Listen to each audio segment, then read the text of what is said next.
on this week's episode of I Finally Found My Green Flannel and Now I'm Not Gonna Wear Anything Else. We're gonna be talking about the books that I read in January of 2020. Okay, so you're gonna see a reflection in my glasses because I'm using my phone that's set on top of my computer to film. I do have a camera, but I don't have like a stand or anything for it. So it's just how it's gonna be. I'm on Goodreads, so I'm gonna go by date read. Okay, so the first book that I read in 2020 is Rock by Anita Sunday. It is about two boys, and it's basically their stepbrothers, or going to be stepbrothers, basically like step family. And they grow up together. One is a couple years older than the other. The story is about them falling in love and realizing that the other people that they've been in relationships with just don't hold the same spark. It was very cute. There was a lot of like angst and tension because of them not really realizing their sexuality or accepting it themselves, and then they would always be in relationships with other people.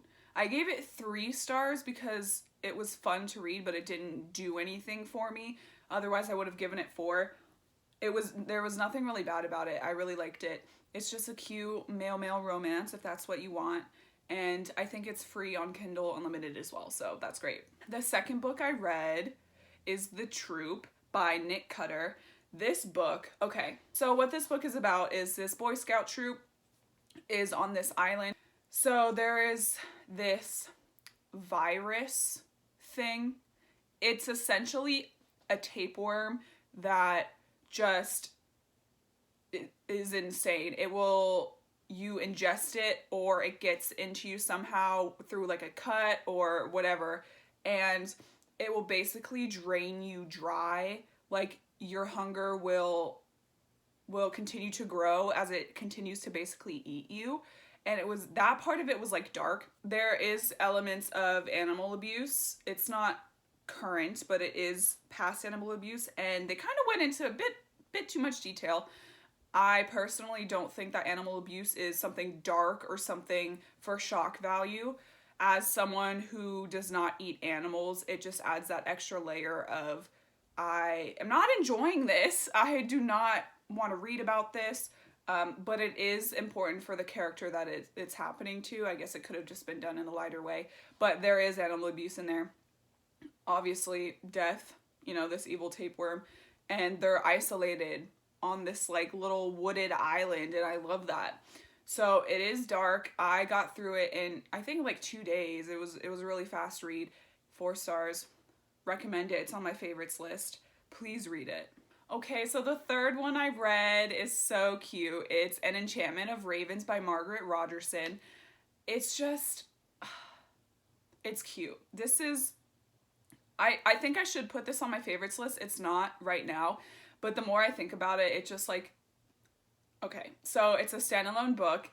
It is about this fae prince who seeks out the help or seeks out the services of this human girl who paints. She's a very good portrait painter. She paints all the fae creatures, and he seeks her out because he wants his portrait done. And so what happens is that she paints emotion into his eyes, which the fae don't have. They have very face value emotions. They don't feel, human emotions, and it's very weak for them to be portrayed as such.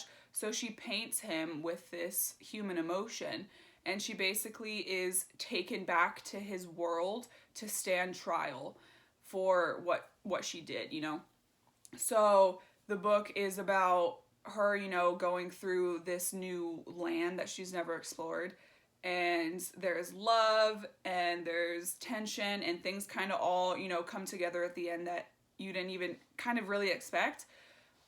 I really enjoyed this. I only gave it 3 stars, and I think just because it was great. It was fine. 3 stars for me is nothing bad. It doesn't necessarily mean average. I just feel like 4 and 5 is something that really evoked some sort of emotion, and this was very just like cute. So I would highly recommend this one. I really enjoyed it. It is a fun read. Maybe I should have eaten this before I started. Okay, so the next book I read is Punk 57 by Penelope Douglas. Listen. So, I actually have a video that I think it's posted after this one. I filmed it before because obviously I try to film as much as I can in advance with school and work and everything. But I'm going to have a video coming out all about the books I've read by Penelope Douglas, and it's some heavy things in there. It is about these two people, Misha and Ryan, and they start becoming pen pals, and they don't know who each other is. Like, they don't know their identity. Basically, the only thing they know about each other is what's in the letters, and that they live 30 minutes apart. So they don't know what they look like. They don't know anything about them. So it basically starts out when Misha and his band are, I think they're in high school now. So Misha and his band are throwing a kind of party thingy, and a whole bunch of people are invited, and Ryan, the girl, ends up going to the party. Misha then, against each other's like requests and promise, he looks at Ryan's social media because this girl in front of him, there's just something about her. So he ends up finding Ryan's social media through like tagged photos, I think, or tagged video or something, and sees that it's her. So he knows that it's Ryan, but she has no idea that it's Misha. And there's like subplots beneath the surface that they make so much sense, and it's actually like relevant to the story. Not just like Misha and Ryan hanging out and Ryan doesn't know it's Misha and it's this big secret. There's like darker things looming between them and between Misha and other people. And it's just great. I really liked it. It's just not your normal like male-female secret romance type thing. It's a little bit darker than that. I'm not going to say it's something that you're going to like cringe or make you uncomfortable, but it kept my attention for sure, and I would highly recommend this, and basically anything by Penelope Douglas. So, okay, so the next books that I read, Children of Blood and Bone duology by Tomi Adeyemi. This, okay, amazing. I just, the second book, the little bit under 5 stars is about what happens after this journey of trying to bring magic back and everything that happens. And it's not as action-packed like in the first book. They go to so many different places and are just trying to stay under the radar. The second one is basically them preparing for like a battle because they know it's coming. And the second book made me cry because I felt attached to certain characters. The first book didn't make me cry. And even though the second book wasn't as action-packed and it wasn't as long as the first book, and I know a lot of people didn't like it because it fell flat in their opinion and it didn't have as many high-impact situations, I guess. They rated it lower, but I really felt like I connected more with the characters. I found out characters that I don't like, that I was like unsure of in the first book, and I was like, yeah, they're all right. And then the second book, I was like, yeah, I really don't like them. Not sure if that was the plan or not, but certainly felt more of a connection or hatred for certain people. And it was great. I'm gonna say it was great, and I'm sorry that if people didn't like it as much as the first one. But it certainly, for me, held its own, and I really can't wait to see what else comes from this author or from the series, if there is more. So the next one is After the Fire by Will Hill. I gave this book 4 stars. It is a book about basically a cult, and it's told in the perspective of one of the girls, Moonbeam, and it's basically in her perspective of actually living in the cult, and then her perspective of talking to the therapists and the detectives after she's basically rescued. So it goes back and forth. I haven't really read any books about cults or any like sort of interview-esque type things.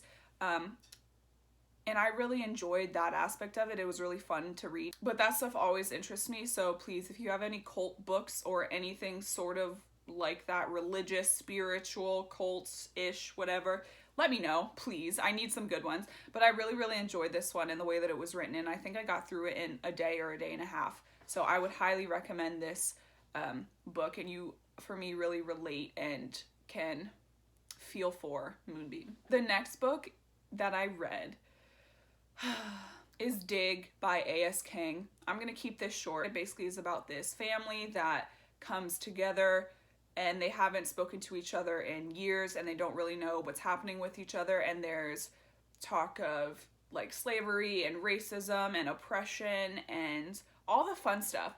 But it is a white family, and it's basically about, there's 3 generations, like the grandparents, the parents, and the children, and there's different perspectives, and I thought it was going to be more hard-hitting and dark, and I think that's what I was expecting, so it fell flat in that aspect.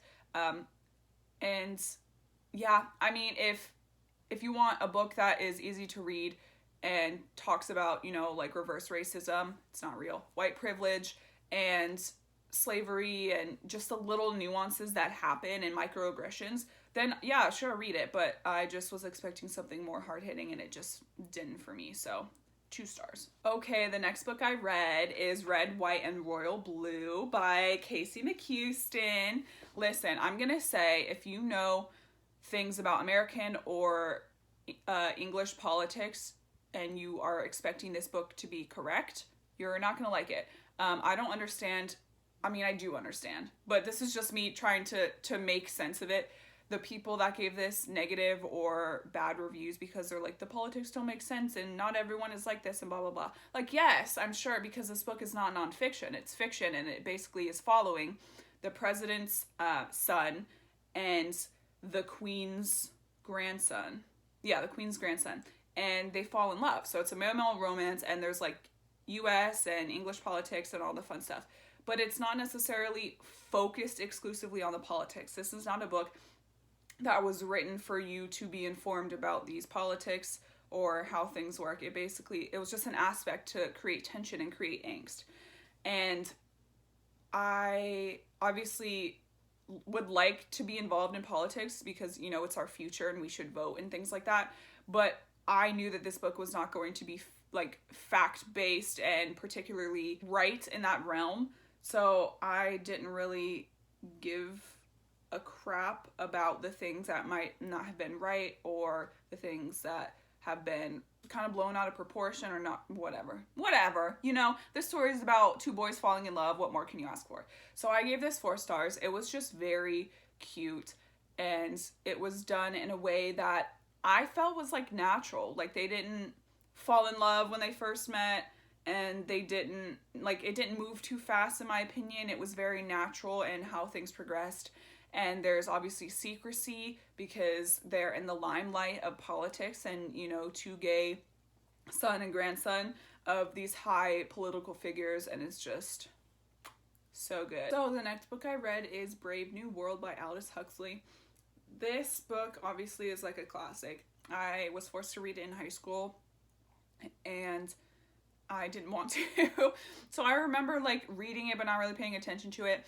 All I remember for some reason was that there was a indigenous reservation, and I mean, they were called savages, you know, and that's all that I really remembered, and it was like futuristic and stuff. So I wanted to read it. Basically what this is about is this new world where people, like, well, babies are born specifically to do certain jobs, like whether it's an alpha job, like the most important, or the jobs that aren't really important, and it's kind of grunt work. So they're basically bred artificially and to do these works. And it's kind of Pavlovian in the sense that these messages are told to them as babies through like audio recordings and stuff, telling them like who they are, what they're doing for society, blah, blah, blah, so that when they're old enough and cognitively there, it's already like ingrained. So like they know, their brain is already programmed that way. So it was interesting, but I gave it 3 stars because it just was like, there was a lot of talking towards the end, especially. And I really don't care about talking so much. I know that's weird. Like, dialogue is fine if it's, you know, back and forth between 2 characters, but like this dialogue was literally like pages worth, and I was like, please, God, let it be over. It is what it is. I'm not gonna, you know, berate it. It's an old book. But now I know. Okay, so the next books that I read are part of a series. I've read 3 out of the 4, and it's the Sinners of Saint series by L.J. Shen.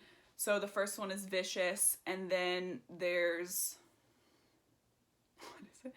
Vicious, Ruckus, Scandalous, and then the last one is Bane, which I haven't read yet. And the first 3 are basically about these 4 guys, and they're kind of just like pieces of shit, you know? Not all of them, some of them. So the first 3 books are about 3 of the guys. The 4th book is about another guy, and I think there's like a little novella about the last of the 4. But each book is about a different guy and basically them falling in love. And you get to see them progress from like their first initial state of mind to them meeting the girl and her perspective. And it goes back and forth between the 2 and just how they like build their relationship. The first one, Vicious, it was like, it got me hooked. It definitely wasn't my favorite one, but it certainly propelled me into this world because Vicious himself is like, if you want a bad boy character that like doesn't give a shit and isn't quick to like change, you know how like cliche books are like, he's a bad boy and then he meets her and he changes immediately. This man is bad. He doesn't do anything that I would deem as unsalvageable. He's not that bad. Like, he's not just like a piece of shit, period. He certainly has his issues, and I really felt for him. And I really liked how he stayed true to literally who he was for so long. And then you could kind of see the development after he met Millie, the main character, and you can also see her development from when they first met to just the progression. It was really great. So the second book is about Vicious's friend, Dean, who like every guy's like different from the other, but they're all basically a part of this hotshots group from high school. And then they grow into this like huge, what do they do? Like moguls, and they're like billionaires. So you can see them going from like womanizers and don't really give a shit and being troubled and like tortured and stuff to just the perfect falling in love, you know? And the second one I think is my favorite because there's a lot more at stake and it tugs at your heart more. You know, it's just, I don't really exactly know how to explain them without giving too much away. But if you want something where problematic characters that are redeemable, and there's a lot of tension and a lot of smut that is crazy. Okay, so the next book I read is Credence by Penelope Douglas, and I'm obviously, like I said before, I'm going to be doing a review of this in another video. So long story short, this book is about this 17-year-old girl who loses her parents, and she doesn't have any other family. She goes to live with her father's stepbrother, so it's not her real family, and her step uncle has 2 sons, and it's basically her living with them and figuring out life because she has a lot of trauma to deal with, and you can definitely see her development and how she progresses from being, you know, dealing with the shit that she had to deal with to opening up and finding a family that actually loves her. There is taboo, there's age gaps, there is seclusion and isolation, you know, when winter hits and they're all alone in this house together, this, you know, step uncle and then the step cousins and her, and it's like, there's romance, there's all the fun stuff. This is very, very polarizing and very, either you love it or you hate it. Like, I can understand the hatred part, but I loved it. I gave it 5 stars. Because I understand Penelope Douglas's writing and I trust her, and that's the only reason why I gave it 5 stars. If it wasn't from her or from an author that I didn't know and that I didn't understand where they were coming from, I don't think I would have liked it as much. But I devoured this in a day, and there were scenes that were just, I mean, if you don't believe in God, you maybe should. You maybe should start 2 after this book. All right, the next one I read is Lock Every Door by Riley Sager. I was like looking forward to this book so much because of Kayla from Books and Lala's recommendation. So Lock Every Door is basically about this apartment sitter who doesn't really have anyone in her life. She has her best friend, but she doesn't have her family. She unfortunately lost them. So she's kind of alone and she's down on her luck and she's looking for a job. And so she ends up finding this apartment sitting job in this like crazy expensive and high profile apartment building. Things start happening. Other apartment sitters start disappearing. The residents that pay to live there are not talking. They're like basically there are rules, and the rules that she has to follow or other apartment sitters have to follow is don't talk to anyone, don't like approach the other people, because basically they're high profile or they're past actors and actresses or authors and they don't want to be disturbed, and this is a very secluded and isolated place, so like don't disturb them. And like at the beginning it makes sense, but you start to find out that it's for a reason, and these other apartment sitters are disappearing and nobody knows why, at least from like your perspective, because you'll know why at the end. But then the reason why everything is happening, it just fell flat for me. I was really interested until the ending, which sucks because I feel like there were, without giving away spoilers, there were like 2 endings. So it was presented to you in a way that you were like, holy God, she found out what's happening and like she's delving into it. And then as soon as she starts delving into it and you're like, I love this concept, like this is great, it like switches. And it's actually, oh no, she was wrong, it's actually this other thing that's happening, which on its own would have been great. Like either one of these 2 sort of twists would have been perfectly fine, and I probably would have rated it a 4 or above. But I don't know what the author was trying to do, but he went in one way that you were fine with and then switched it in another way that also would have been fine, but together it made no sense. Like why did you have to put both of them in? Like it didn't really make any sense to me. But so I gave it a 3. It's I mean, it could be like 2.5, 3 for me. It really wasn't a thriller because of that aspect, because of the fact that the twist ending was switched. I thought that was stupid. But that's Lock Every Door. I got through it probably the longest. It took me like 4 or 5 days to read, and it was a buddy read with one of my friends on Bookstagram, which you should follow, link in the description. But I don't know. If you loved it, I completely understand, because I really was enjoying how everything was playing out until the ending, but it just... Okay, the next book I read is actually the last book in a series. I think I read the first 3... They're not on this shelf, are they? No, okay, so I read the first 3 in 2019, and I finished the last one this month. It is the Natural series by Jennifer Lynn Barnes. I really enjoy this series. I think I gave 2 of them 3 stars and 2 of them 4 stars. It's 4 series, or 4 books in the series. I really like it. It's basically about this group of people called the Naturals, and they have crazy abilities. Like one girl can tell when people are lying like instantly, and she can get away with lying herself, so no one knows if she's telling the truth. Another guy can basically tell what emotions you're feeling. Someone else is really good with like numbers and stats and knowing how things fit into place, and basically is really, really good on the actual crime scene aspect of it. And the main girl, as well as another guy, are profilers, which you guys know what that is. It's getting into the mind of the killer or the person that did the crime or whatever, and finding out why they did it, kind of finding out who they are, and building that sort of profile. As a criminal psych major, I didn't give it too much grief over the things that were or were not true, because at first I thought this book was sort of supernatural, because I thought that they had these crazy abilities because of some sort of magical ability, but it was basically supposed to be just normal people that were gifted with these abilities. So in that aspect, you kind of just have to be like, okay, like I can get over that. And obviously some of the profiling or the lying or the emotion telling, it's just a lot, and it worked out perfectly, you know what I mean? But each book had me hooked. I really enjoyed the relationships in this. I like the characters, and after every book I was like excited to read about them. I really was. I wanted to read more about the characters.